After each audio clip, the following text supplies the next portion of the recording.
Hi friends, இன்றைக்கி இந்த வீடியோவில் என்ன பார்க்க போகிறோம்னா மினிலாக் டே 2 அதை பற்றி பார்க்க போகிறோம். மார்னிங் வந்து ஆளுக்கு ஒரு கிளாஸ் தேங்காய் பால் வந்து நேற்று மாதிரி இன்றைக்கும் எடுத்துக்கிட்டோம்.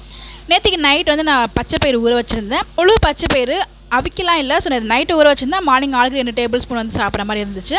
ரிமைனிங் வந்து முளை கட்டுறதுக்காக வச்சுட்டேன். மார்னிங் இன்றைக்கும் பிரேக்ஃபாஸ்ட் என்ன அப்படின்னு பார்த்தீங்கன்னா ட்ரை ஃப்ரூட் ஜூஸ் தான். ட்ரை ஃப்ரூட் ஜூஸோடு வந்து பாதாம் பீஸ் நம்ம வந்து அதில் மிக்ஸ் பண்ணி ஆளுக்கு ஒரு கிளாஸ் வந்து சாப்பிட்டோம். இன்றைக்கி ஃப்ரூட்ஸ் பார்த்திங்கன்னா பப்பாளி பழம் வந்து முழுசாக கட் பண்ணி வாங்கிட்டு வந்திருந்தாங்க. கடையிலேயே முழு பப்பாளி பழம் வாங்கி அதை அங்கேயே பீஸ் போட்டு வாங்கிட்டு வந்திருந்தாங்க. சின்ன பழமாக தான் வாங்கிட்டு வர சொல்லியிருந்தேன். பட் ஆனால் பார்த்திங்கன்னா ரொம்ப பெருசாக வந்து வாங்கிட்டு வந்துட்டாங்க. அதான் இதுலேயே சின்ன பழமாக. ஸோ அது வந்து வாங்கிட்டு வந்திருந்தாங்க. இது வந்து ஒரு பழம் வந்து 50 ரூபா அப்படின்னு சொல்லிட்டு.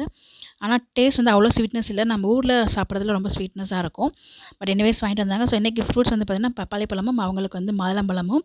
நான் வந்து ஃபுல் பப்பாளி பழம் மட்டும் தான் எடுத்துக்கிட்டேன். மாதுளம்பழம் வந்து நான் எடுத்துக்கல.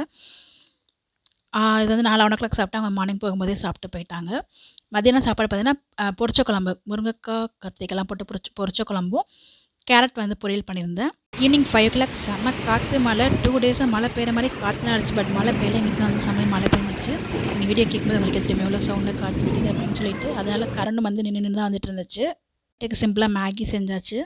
ஸோ பப்பாளி பழம் சொல்லியிருந்தேன் இல்லையா, நிறையா இருந்துச்சு. ஸோ அவ்வளோ சாப்பிட முடியல. ஃப்ரிட்ஜ் இல்லை, அதனால் அதை ஸ்டோரும் பண்ண முடியல. ஸோ அதனால் வந்து வேறு வழியே இல்லாமல் ஏதாச்சும் ஒன்று பண்ணி ஆகணும் அப்படின்னு சொல்லிட்டு யூடியூப்பில் சர்ச் பண்ணி பார்த்தா பப்பாளி பழம் அல்வா வந்து செஞ்சுருந்தாங்க நிறைய பேர். ஸோ அதை பார்த்து நம்மளும் செய்யலாம் அப்படின்னு சொல்லி பிளானை போட்டுட்டு செய்ய ஆரம்பித்த உடனே கரண்ட்டு வேறு போயிடுச்சு.